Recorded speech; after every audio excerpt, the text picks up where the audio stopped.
అందరికీ నమస్కారం. ఈరోజు కథ పేరు మమతల చట్రాలు. ఈ కథను రచించిన వారు జయలక్ష్మి అబ్బూరు గారు. ఈ కథ 2022 ఫిబ్రవరిలో ఈనాడులో ప్రచురితమైనది. ఇక కథలోకి వెళితే, అబ్బా ఎంత అందంగా ఉంది, అనుకోకుండా ఉండలేకపోయాను. ఏప్రిల్ నెల, వసంతకాలం. పేరు కూడా తెలియని ఎన్నో చెట్లు, ఒక్క ఆకు కూడా లేకుండా కొమ్మలు మొత్తం పూలతో వాటి పరిమళం గాలిని సువాసనాభరితం చేస్తుంటే వాటి రంగురంగుల పువ్వులు గుత్తులుగా నయనానందం కలిగిస్తున్నాయి. అందుకే అమెరికా అంటే ఏప్రిల్ నెలలో నాకు చాలా ఇష్టం. నా 18 నెలల మనవడు ఆర్య కొత్త కొత్తవి చూస్తున్న ఆనందంలో కేరింతలు కొడుతూ ఉంటే వాడికి కబుర్లు చెప్తూ వాకింగ్ తీసుకెళ్లడం ఇంకా బాగుంటుంది. గ్రానీ, ఆర్యని ఏదో ఆకర్షించినట్లుంది. వాడి అరుపులాంటి పిలుపులో హర్షాతిరేకం. కంటిచూపు చెట్ల మీద నుండి స్ట్రోలర్లో ఉన్న వాడి మీదకి, తర్వాత వాడి చూపుస్తున్న వైపుకి మరలింది. ఓ అమెరికన్ యువజంట వాకింగ్కి వచ్చినట్లున్నారు. ఆమె స్ట్రోలర్ తోస్తుంటే అతను కుక్కను నడిపిస్తున్నాడు. ఆర్యకి ఆ కుక్కను చూస్తేనే ఉత్సాహం వచ్చినట్టుంది. వాళ్ళ దగ్గరికి రాగానే ఆగి వాళ్ళని పలకరించి ఆర్యని కుక్క దగ్గరగా తీసుకెళ్లాను. దానికి దగ్గరగా వెళ్ళిన ఆనందం వాడి కళ్ళని మరిపిస్తుంటే ఆ కాంతి నా మనసుని నింపింది. అసలు కంటే వడ్డీ ముద్దు అనే మాట నిజమేమో నాకు తెలియదు, కానీ నా మనవడు పుట్టినప్పటి నుంచి వాడి పెంపకంలో భాగమైన నాకు వాడంటే వల్లమాలిన అభిమానం. వాడితో గడిపే ప్రతి క్షణాన్ని ఆనందిస్తున్నాను. కానీ ఆ ఆనందంలో వెలితి, నా భర్త నా పక్కన లేరే అని వెలితి. ఆ వెలితి పున్నమి చంద్రుని నింగేసే గ్రహణంలాగా నా ఆనందాన్ని హరిస్తూనే ఉంది. నాకు రత్నాల్లాంటి 2 పిల్లలు, నివేదిత, నిరుపం. చక్కగా చదువుకున్నారు. అమెరికాలో ఉద్యోగాలు తెచ్చుకొని సెటిల్ అయ్యారు. వాళ్ళకి నచ్చిన, మేము మెచ్చిన సంబంధాలు తెచ్చి పెళ్లిళ్ళు చేశాం. అల్లుడు అరుణ్, కోడలు శ్రావణి మంచి పిల్లలు. మేమంటే అభిమానం, గౌరవం. వాళ్ళిద్దరికీ కూడా మంచి ఉద్యోగాలు. ఇంతలో నా భర్త రిటైర్ అవ్వడంతో పిల్లల దగ్గరికి వస్తూ పోతూ జీవితం ఆనందంగా ఉందనుకుంటున్న సమయంలో నా కూతురు నెల తప్పిందన్న వార్త ఆ ఆనందాన్ని మరింత పెంచింది. తనకి 5వ నెలలో అమెరికా వచ్చిన మేము గ్రీన్ కార్డ్ కూడా రావడంతో ఇప్పటికి దాదాపు 4 సంవత్సరాలుగా ఇక్కడే ఉండిపోయాం. మొదటి 2 సంవత్సరాలు మనవరాలు స్నిగ్ధ ముద్దు ముచ్చట్లతో 2 నిమిషాల్లా గడిచిపోయాయి. మేము నివేదిత దగ్గర ఉన్న నిరుపం వాళ్ళు 1 గంట ప్రయాణం దూరంలోనే ఉండడంతో ప్రతి వీకెండ్ కలిసేవాళ్ళం. పిల్లలకి సహాయపడుతున్నానన్న తృప్తి, వాళ్ళతో సమయం గడుపుతున్నామన్న ఆనందం, కొత్త తరం ఇచ్చిన కొత్త అనుభూతి అన్నీ కలిసి నాకు నా భర్తకి జీవితం సాఫల్యమైన భావాన్నిచ్చాయి. అయితే కాలం మనకు అనుకూలంగా సాగిపోదు కదా. కోడలు శ్రావణి నెలతప్పడం, వాళ్ళ తల్లిదండ్రులకు వీసా రిజెక్ట్ అవ్వడంతో తనకి మా అవసరం పడింది. ఇటు చూస్తే స్నిగ్ధకి ఇంకా 18 నెలలు కూడా నిండలేదు. అప్పుడే డే కేర్కి పంపించడానికి మనస్కరించలేదు. మనవరాలి మీద ప్రేమతో, పిల్లలిద్దరికీ సహాయం చేయాలన్న తపనతో వాళ్ళు అడగకుండానే నా భర్త నా కూతురి దగ్గరే ఉండి మనవరాల్ని చూసుకునేటట్టు, నేను కోడలి దగ్గరికి వెళ్ళేటట్టు నిర్ణయించి, ఆ రోజు మంచి నిర్ణయంగా అనిపించిన దాదాపు 2 సంవత్సరాల తర్వాత ఈరోజు ఆ నిర్ణయమే నాకు మనశ్శాంతి లేకుండా చేస్తుంది. అపార్థం చేసుకోకండి. నాకు నివేదిత ఎంతో, శ్రావణి కూడా అంతే. స్నిగ్ధ, ఆర్య ఇద్దరూ ప్రాణమే. కానీ 30 సంవత్సరాల అనుబంధం ప్రతి క్షణం నా భర్త దగ్గర లేని లోటును గుర్తు చేస్తుంది. వీకెండ్ కలుస్తూనే ఉన్నాం, వీడియో కాల్స్ ఉండనే ఉన్నాయి, కానీ మనసు బరువుని తగ్గించే యంత్రాలు మాత్రం లేవు. ఉదయం కాఫీ కలుపుకుంటే పేపర్ చదువుతూ, కాఫీ తాగుతూ నాకు విశేషాలు చెప్పే ఆయన గుర్తొచ్చి కాఫీ రుచి కూడా మారిపోతుంది. సాయంత్రం టీ తాగుతుంటే ఆ సమయంలో ఇంటికి మళ్ళిన పక్షులను చూస్తూ గార్డెన్లో మొక్కల మధ్య కూర్చొని మేము చెప్పుకునే కబుర్లు గుర్తొచ్చి టీని సగంలోనే వదిలేస్తున్నాను. పడుకుంటే నన్ను అల్లుకున్న ఆర్య చేతులు కొంత స్వాంతనని ఇస్తున్నా ఆయన స్పర్శలోని భరోసా కోసం ప్రాణం తహతహలాడిపోతుంది. ఒక్కోసారి ఇండియాకి వెళ్ళిపోదామని బలంగా అనిపిస్తుంది. మా పిల్లలు నిజంగా చాలా మంచివాళ్ళు. మాకు ఏ రకంగానూ లోటు చేయడం లేదు. మేము ఇండియా వెళ్ళిపోతామంటే కూడా బాధపడినా కాదనరు. కానీ వెళ్ళాలంటే మా పిల్లలు, వాళ్ళ పిల్లలు, వాళ్ళ చుట్టూ మేము అల్లుకున్న అనుబంధాలు ఆపేస్తున్నాయి. ఓ గంట కనిపించకపోతేనే వెతికేసుకునే మనవడు, అమ్మ అంటూ ఆఫీస్ నుంచి రాగానే కబుర్లు చెప్పే కొడుకు, ప్రతిదానికి అత్తయ్య అంటూ నన్ను సంప్రదించి నిర్ణయాలు తీసుకునే కోడలు, వీళ్ళని వదిలేసి వెళ్ళడం ఎలా? నిండా 18 నెలలు కూడా లేని ఆర్యను ముక్కు మొహం తెలియని వాళ్ళ దగ్గర వదిలే పరిస్థితిని కల్పించడం ఎంత దారుణం. మా చుట్టూ మేమే చాలా బలమైన మమతల చట్రాలను బిగించుకున్నాం. త్రిశంకు స్వర్గంలో ఉన్నట్టు అనిపించినా ఏమీ చెయ్యలేని అయోమయం. ఇంతలో ఆర్య దృష్టి కుక్క మీద నుంచి మరలడంతో వాళ్ళకి బాయ్ చెప్పి ముందుకు సాగాం. దారిలో ఓ చైనీస్ దంపతులు తోట పని చేసుకుంటూ కనిపించారు. చాలా అందంగా ఉంది వాళ్ళ గార్డెన్. తులిప్స్ విరబూస్తున్నాయి. మిరపనారు, టమాటా నారు నాటు తేలినట్లుగా ఉంది. ఆవిడ ఒక్కో మొక్క అందిస్తూ ఉంటే అతను వాటిని నాటుతున్నాడు. మనసు పిచ్చిది కదా. అంత అందమైన తోట కూడా దానిని ఆకర్షించలేకపోయింది. గాలం వేసి లాగినట్లు పని చేసుకుంటూ కబుర్లు చెప్పుకుంటున్న ఆ దంపతుల మీదకే వెళ్తున్నాయి కళ్ళు. అదృష్టవంతులు అనుకోకుండా ఉండలేకపోయాను. ఇక్కడి నుంచి కొంచెం దూరంలోనే పాండ్. ఆ చుట్టుపక్కల వర్షం నీరంతా అక్కడికి వచ్చేట్టు ఏర్పాటు చేయడంతో, చుట్టూ మొక్కలు వేసి నాటడానికి దారి ఏర్పాటు చేయడంతో ఆహ్లాదంతో పాటు పర్యావరణానికి కూడా మేలు జరుగుతూ ఉంది. వీలైనప్పుడల్లా సాయంత్రం పాండ్ దగ్గరికి ఆర్యాని తీసుకుని వాకింగ్కి రావడం అలవాటైపోయింది. వచ్చినప్పుడల్లా ఇక్కడుండే బాతుల కోసం ఏదో ఒక మేత పట్టుకొస్తుంటాను. ఆర్యకి ఈ బాతుల్ని చూడడం చాలా సరదా. వాటితో పోటీ పడి కేరింతలు కొడుతూ ఉంటాడు. నాకేమో వాటిని చూస్తుంటే కొంచెం ఈర్ష్యగా కూడా అనిపిస్తూ ఉంటుంది. అన్ని బాతులు ఒకే చోట ఉంటాయి కదా, వాటిని దూరం చేయడానికి ఇల్లు ఉద్యోగాలు లేవు కదా. మేమందరం ఒకే చోట ఉండలేని పరిస్థితికి కారణం ఇల్లు ఉద్యోగాలే. కొడుకు వర్జీనియాలో, కూతురు మేరీలాండ్లో ఇల్లు కొనుక్కున్నారు. ఉద్యోగాలు అక్కడే. ట్రాఫిక్ లేకపోతేనే గంట పడుతుంది ఒకరి దగ్గర నుంచి ఇంకొకరి దగ్గరికి రావాలంటే.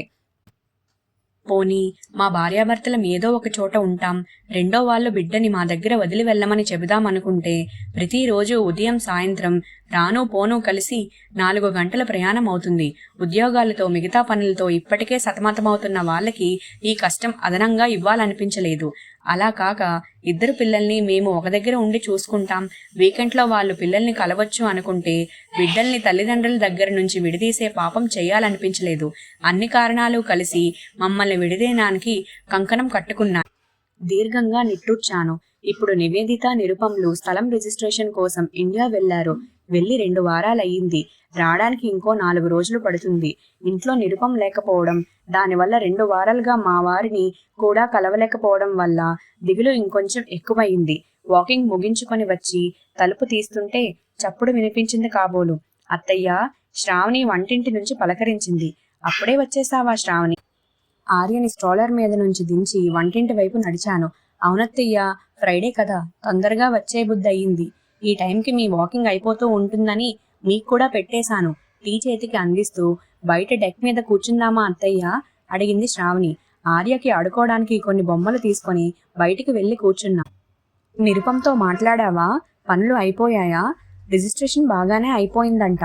నివేదిత షాపింగ్ చేసుకుంటుంటే ఈయన బంధువులందరినీ కలుస్తున్నారు నవ్వింది శ్రావణి.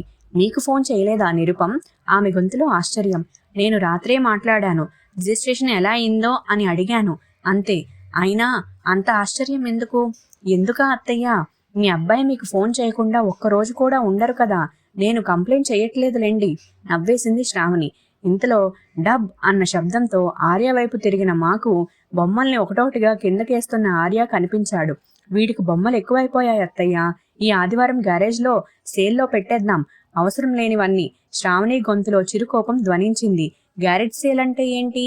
ఓ, మీరొచ్చిన తర్వాత ఇప్పటి వరకు గ్యారేజ్ సేల్ పెట్టలేదు కదా అత్తయ్య. మన కమ్యూనిటీలో 2 సంవత్సరాలకు ఒకసారి పెడతారు. అందరూ వాళ్ళకి అవసరం లేని వస్తువులన్నీ వాళ్ళ ఇంటి ముందు అమ్మకానికి పెడతారు. వాటిని నచ్చిన వాళ్ళు కొనుక్కుంటారు. అవునా? ఇక్కడ అందరూ బాగానే ఉన్నారుగా. అలా పాతవి కొనుక్కోవడానికి వాళ్ళకేమీ ఫీల్ అవ్వరా? శ్రావణి నవ్వేసింది. లేదత్తయ్య, బట్టలు కూడా కొనుక్కుంటారు, వేసుకుంటారు. పాతవి అని ఫీల్ అవ్వడం నేను పెద్దగా చూడలేదు. అలా అని ఎవరూ పాడైనవి సేల్లో పెట్టరు. మనం రేపు అన్నీ తీసి పక్కన పెడదాం. ఎల్లుండే కదా సేల్. నాకైతే చాలా గమ్మత్తుగా ఉంది. వస్తున్న వాళ్ళు పేదవాళ్ళలా లేరు, కానీ నచ్చినవి ఇష్టపడి కొనుక్కుంటున్నారు.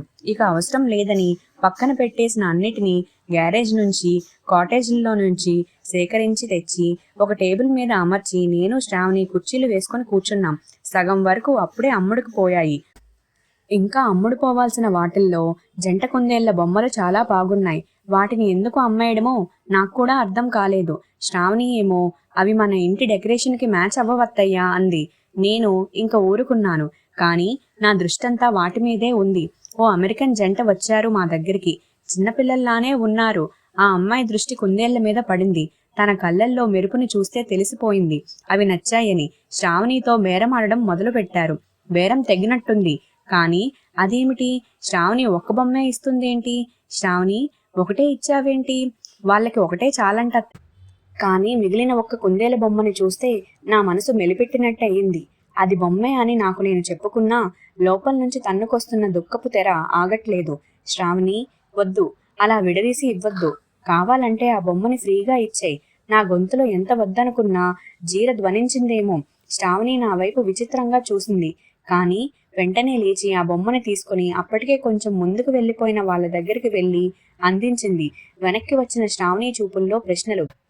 నా చుట్టూ నా సమాధానాలను మింగేసిన మమతల చట్రాలు. నిరుపం, నివేదిత ఉదయాన్నే వచ్చారు ఇండియా నుంచి. అందరము డిన్నర్కి ఇక్కడే కలుసుకున్నాం. కిచెన్లో వంట చేస్తున్న నాకు, శ్రావణికి కబుర్లు చెబుతూ కూర్చున్నాడు నిరుపం.